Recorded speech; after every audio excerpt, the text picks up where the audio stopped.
Hello friends, welcome to the new episode of my channel. আমি মৈনাক আর আপনারা দেখছেন Mainak explained YouTube channel. তো আজকে এই ভিডিওটায় আমি রিভিউ করব শাস্ত্রীর ট্রেলারটা, যেটা কিছুক্ষণ আগেই সুরিন্দার ফিল্মসের ইউটিউব চ্যানেলে কিন্তু ড্রপ করে দেওয়া হয়েছে।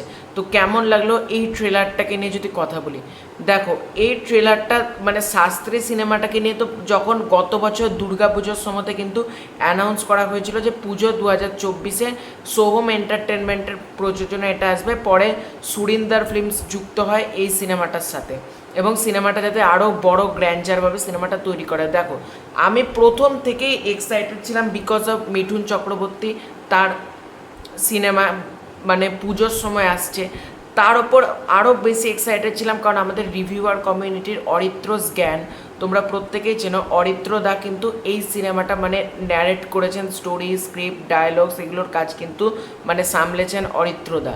তো অরিত্রদার সিনেমা আমি এক্সাইটেড ছিলাম কারণ অরিত্রদা আগে যে সমস্ত কাজ করেছেন ইউটিউবে, ছোটোখাটো কাজ করেছে অরিত্রদা, তোমরা দেখতে পারো, সেই কাজগুলো কিন্তু ভালো হয়েছিল। তো অরিত্রদার জন্য তো কংগ্র্যাচুলেশান, পুজোতে তার সিনেমা আসছে। অরিত্রদা যদি ভিডিওটা দেখে থাকে মানে সে জানতে পারবে যে তো যেটা এবার মূল বিষয়টা আসছি। তো অরিত্রদার থেকেই মানে প্রথম জেনেছিলাম এরকম সিনেমা আসছে এবং তখন থেকে সিনেমাটাকে নিয়ে আমার এক্সাইটমেন্ট ছিল বিকজ অফ অরিত্রদার লেখা, ন্যারেট করা।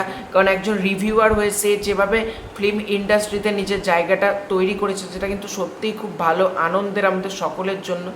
তো ট্রেলারটা কেমন লাগলো? দেখো ট্রেলার কাটিংটা তো খুব সুন্দর হয়েছে, ভিজুয়ালিস ট্রেলারটা খুব ভালো লাগছে, মানে ট্রেলারটা 4K-তে আপলোড করা হয়েছে দেখলাম। ট্রেলারটা কিন্তু ভিজুয়ালি দারুণ হয়েছে, হ্যাঁ একটা মানে সিনেমা প্রপার কিন্তু ভালো লাগছে এবং দু একটা ডায়লগসের কিন্তু এখানে প্রশংসা করতে হবে, মানে কমেডিও দু চারটে এখানে ঢোকানো হয়েছে, যেখানে মিঠুন চক্রবর্তী একজনকে হাত দেখাচ্ছে, একজন শাস্ত্রীকে, তখন মানে কাকে বলছে, এ তো কাকে হেগে দিল, বলছে ভগবান উপর থেকে তোকে ইশারা দিচ্ছে, মানে কাকে হেগে দিল ওটা ইশারা, মানে কমেডির কাজ কিন্তু ভালো। যখন এখানে অনির্বাণ চক্রবর্তীর ক্যারেক্টারটা বলছে যে রবি শাস্ত্রীকে দেখাতে পারো, কে রবি শাস্ত্রী যে 6টা বলে 6টা ছয় মেরেছিল, মানে কমেডির কাজ কিন্তু মানে মিঠুন চক্রবর্তী কমেডিকে কিন্তু খুব ভালোভাবে পুল আপ করেছেন এইটাতে, মানে এটা বোঝা যাচ্ছে। এবং এখানে জ্যোতিষ বনাম বিজ্ঞানের যে একটা দ্বন্দ্ব সেটা কিন্তু পুরোপুরি তুলে ধরা হবে, কারণ সোহম চক্রবর্তীর আমি লিখেছি তাহলে সোহম চক্রবর্তীর কি কামব্যাক হবে এই সিনেমাটার মধ্যে দিয়ে, কিন্তু ওনার কামব্যাক কিন্তু আশা করাই যায়, কারণ প্রধান সিনেমার মধ্যে দিয়ে সোহম চক্রবর্তী আবার একটা নিজের জায়গা মানে একটা বড়সড় জায়গা মানে প্রায় ফিরে পেয়েছে বলা যেতে পারে। এবং শাস্ত্রীতে যদি তুমি দেখো সোহম চক্রবর্তীর ক্যারেক্টারটা কিন্তু মানে সৈকত মজুমদার, তখন সৈকত মানে যখন বলছে যে এখনকার মানে বিক্রম চাঁদে চলে যাচ্ছে কিন্তু আমরা কেন আজকে বিশ্বাস করবো গ্রহ নক্ষত্র ভাগ্য নির্ধারণ করবে, এবং শাস্ত্রী মানে যেটা পরিমল শাস্ত্রী সে কিন্তু মানে সে একটা সামান্য হয়ে থেকে সে নিজে কিন্তু শাস্ত্রী হয়ে ওঠে, অর্থাৎ জ্যোতিষী হয়ে ওঠে এবং তাকে দেখার জন্য কোটি কোটি মানুষ মানে প্রচুর হাজার হাজার মানুষ কিন্তু তার লাইনে দর্শনার্থীকে আমরা দেখতে পাচ্ছি। এবং আমি মানে অনেক আগে বলেছিলাম এই সিনেমাতে কিন্তু একটা দুর্গাপুজোর গান থাকবে, ঠিক সেই গানটার কিন্তু ঝলক দেখানো হয়েছে কিন্তু ট্রেলারটার মধ্যে, যেটা কিন্তু মানে এই পুজোর সময় পুজোর গান একটা সিনেমার জন্য বিরাট হাইপ করতে পারে। আর একেতে মিঠুন চক্রবর্তী, ওনার সিনেমা দেখো প্রজাপতি, কাবুলিওয়ালা, মানে যে দুটো সিনেমা করেছে দুটোই কিন্তু মানুষের কাছে প্রচণ্ড প্রশংসা পেয়েছে।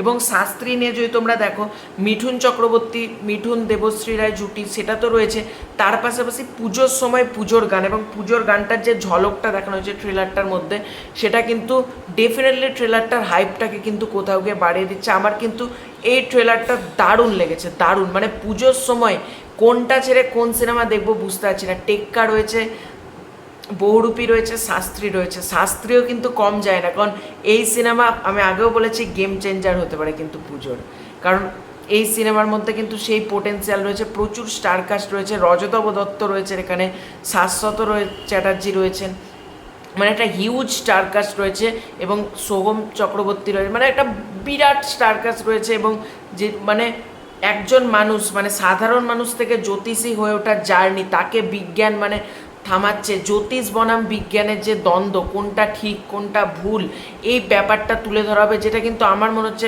মানে বাংলা সিনেমা এর আগে আমরা পাইনি। কি আদার্স তোমরা যদি অন্য ইন্ডাস্ট্রির কথা বলো এই টাইপের সিনেমা কিন্তু আমি দেখিনি।